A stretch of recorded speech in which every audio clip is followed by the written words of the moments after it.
Dave, please.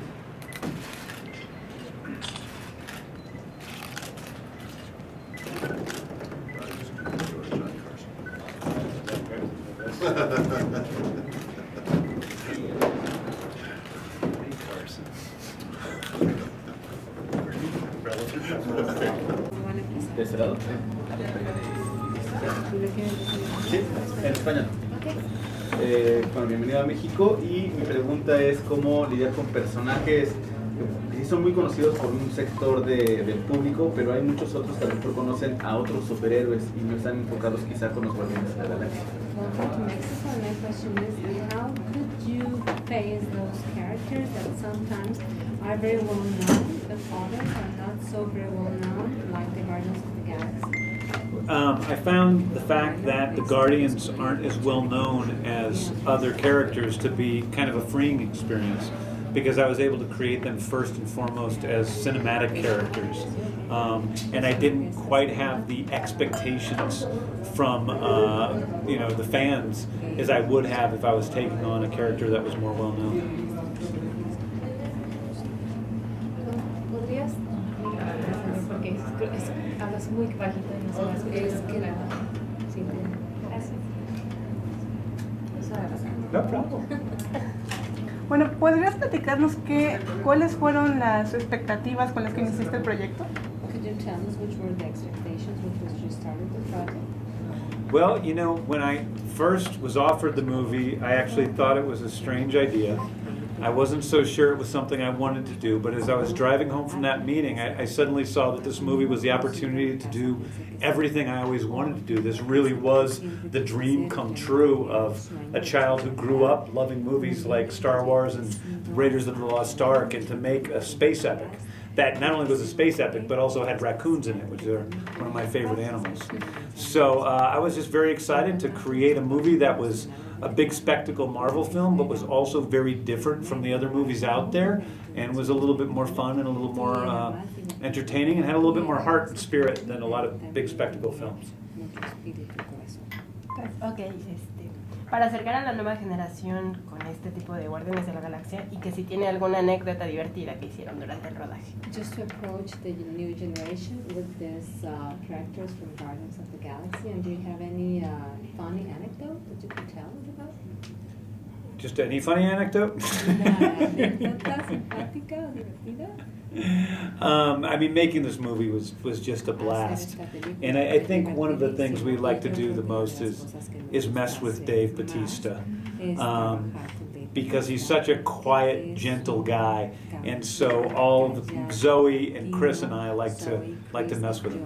And we had one time when it was near the end of the movie, and Chris starts dancing, and Ronan, who's played by Lee Pace, is wearing all his armor and everything, and we set it up before we started filming, and we didn't tell Dave that Chris started dancing, and then all of a sudden Lee started dancing, and then he's dancing like crazy, and then all of a sudden Zoe starts dancing, and then we had 200 extras, and they all start dancing, and then we threw it to Dave, and we forced Dave to dance as well, which was, he didn't know was coming, but was fun for us. He's a pretty good dancer. Me gustaría saber las expectativas que tiene con el público mexicano sobre su película y si ya está trabajando en el segundo film. I would like to know what are the expectations that you have with the Mexican audience, and if you are already working with the second film. Yeah, I don't have any expectations. I hope that I made a movie that people in Mexico could enjoy, that it's a real universal story about a group of characters who are misfits and outcasts, none of whom have any families, and find a family in the place where they least expect it, which is each other.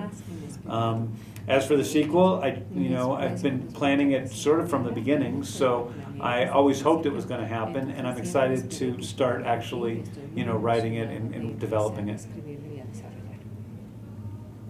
Okay. Yo disfruté mucho la película, y ahora que mencionas lo de la familia, leí que tienes muchos miembros de tu familia involucrados en esto del espectáculo y tal. ¿Tomaste alguna característica de tus personas cercanas para integrarla en alguno de los personajes?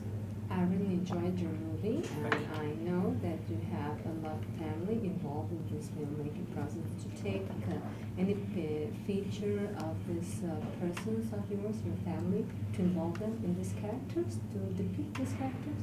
Wow, well, that's great, because I've never been asked that question before, so that's nice. That's always a big. This is my last interview for a few days, but it's nice to have a new question. Yeah, there's nothing more important to me than my family, and I love my brothers and my sister and my mom and my dad more than anything else, and I think that really the Guardians are a family, so that same love that I have is something that these characters are able to experience for each other, and they're also very chaotic and argumentative, just like my family is. And that argument that you hear those characters having, that could easily be an argument that my brothers and my sister and I are having. Also, the movie really has a lot to do with the relationship of Peter Quill to his mother.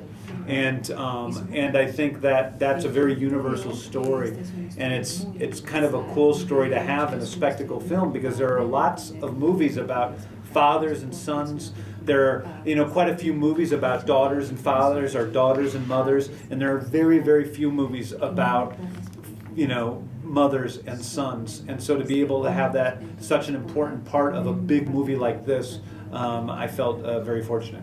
Thank you.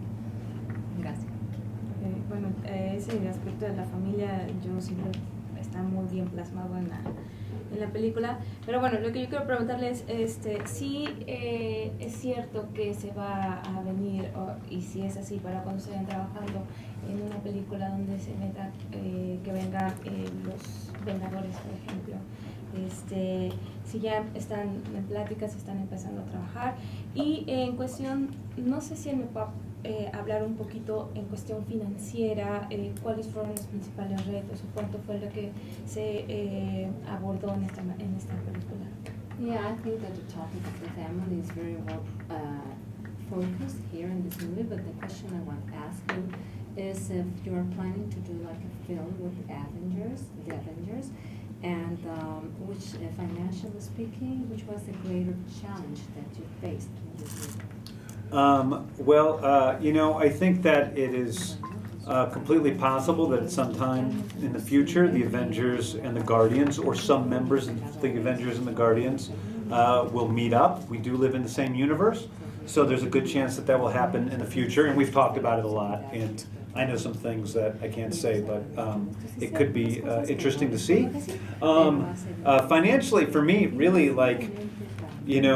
it's always a big risk to make a big movie like this, but for me, it made the fact that we had a budget behind us made the process of making this movie much easier. My last movie cost $3 million US, so it was that was very difficult. I had to do a lot of the movie making process myself. We had to do many camera setups a day. We had to shoot over 24 days. And on this movie, anything I could imagine, I could create.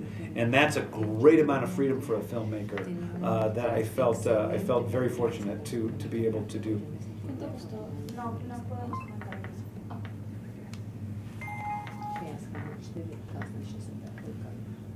It cost over $300.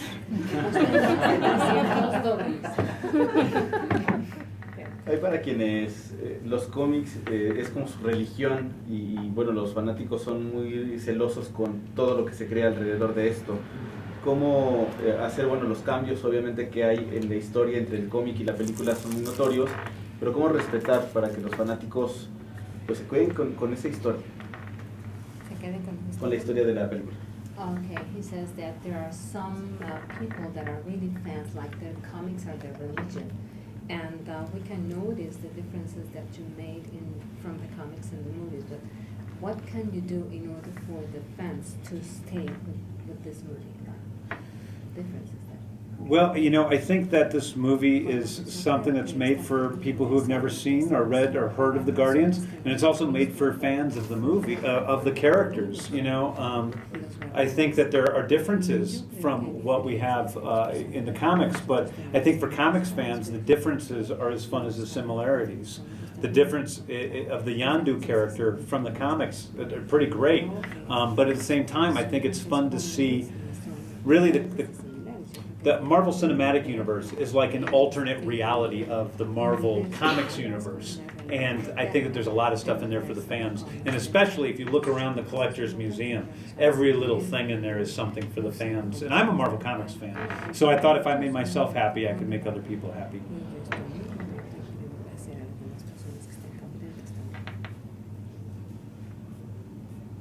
Esta es la película que más he disfrutado de superhéroes, sobre todo Avengers, todas. Me gustaría que me dieras tu opinión de qué es lo que opinas de que la crítica ha calificado con muy buenos reviews a la película. ¿Cuál es tu opinión? What is your opinion about the critics that they have qualified with very good reviews in movies? Because this is the film that I've enjoyed the most. Even the Avengers, I love this film. Thank you. Thank you. I think that there's something about this movie that is it's for all of us, you know. The Avengers I love, but the Avengers are beyond us. They're up here, and the Guardians are on our level. They're actually below our level sometimes, and it's a movie about, you know, misfits and outcasts, and I think that everyone in life has felt left out at some point or another, and that's what this movie speaks to, and hopefully, you know, can help us all to feel a little more similar to each other because of that. Ok, bueno, si para el videojuego tienen algo preparado especial con los personajes que muy poco salieron, ejemplo el coleccionista o el pato, ¿y qué preparado tienen para el 2017 con la segunda entrega? Y si Josh Brolin va a estar en la segunda entrega. Do you have something prepared for the video games with the dog and with the ¿Coleccionista? With the collector? For the video games? Yeah, for the video games. Do you have something prepared with these characters? I don't know anything about the video Yo no games. sé nada sobre los videojuegos. ¿El Infinity te refieres? Ajá, sí, pero ese es más Disney. Ok. Y las otras. Para el 2017, ¿qué se tiene preparado? Y si Josh Brolin va a formar parte, ya definitivo de él. And for 2017, what you have prepared is Marie going to be part of this film? Of what is? The 2017 film? Oh, that'll be the continuing story Sí, va a ser of la continuación these de characters, la and we'll get to historia know a little bit more about them, and some of the characters that we didn't get to know as well, we'll learn a little bit more about, and we'll meet some new characters from the comics that we haven't met yet. Conocer personajes nuevos de los cómics que todavía no hemos conocido. Ok. Hay muchísimas cosas que me gustaría platicar o preguntarte, pero vamos. Amé el soundtrack. Me pareció que fue muy buen comienzo para la saga porque haces que los personajes los quieras. Y sobre todo que son una banda como de misfits, sí, es muy cierto. Y el que puedas hacer que se quieran esos personajes es, bueno, para mí me resultó muy interesante a nivel de escritura y de planteamiento, ¿no? Me voy a ir un poco sobre el soundtrack. ¿Por qué escogiste ese soundtrack? Y si bueno, evidentemente fueron gustos personales, pero ¿va a continuarse en la segunda parte esta selección tan específica de música? There are a lot of questions that we would like to ask you, but mainly I love the soundtrack, and I want to ask you, why did you choose the soundtrack? Obviously it was like a personal decision, but is the soundtrack going to be continued in the 2017 film? Well, the soundtrack is, you know, when I started writing the screenplay, the first thing that I thought of as the center of the film was this Sony Walkman that Quill had with him. And I like the contrast of that old technology compared to the, you know, futuristic science fiction technology we're surrounded by. And within that is the cassette tape with the songs on it. And that's Peter Quill's only attachment to Earth. It's his only attachment to the mother that he lost. And it just made sense to me that his mother grew up, you know, in the 1970s. She was probably a teenager. And those are the songs that she loved. And in a way, all those songs were written into the screenplay. They're all baked into the film. And I think of that sort of as Peter's mother within the story are those songs. And I also really liked how I was able to, you know, have this very somewhat familiar music in these very outlandish and strange surroundings, and I like the juxtaposition of those two things. As for the 2017 movie, I don't want to just repeat myself and have the movie have the same structure as this movie. I want to be able to take us in new directions. So I'm sure there'll be music in there. I don't know if it'll be utilized in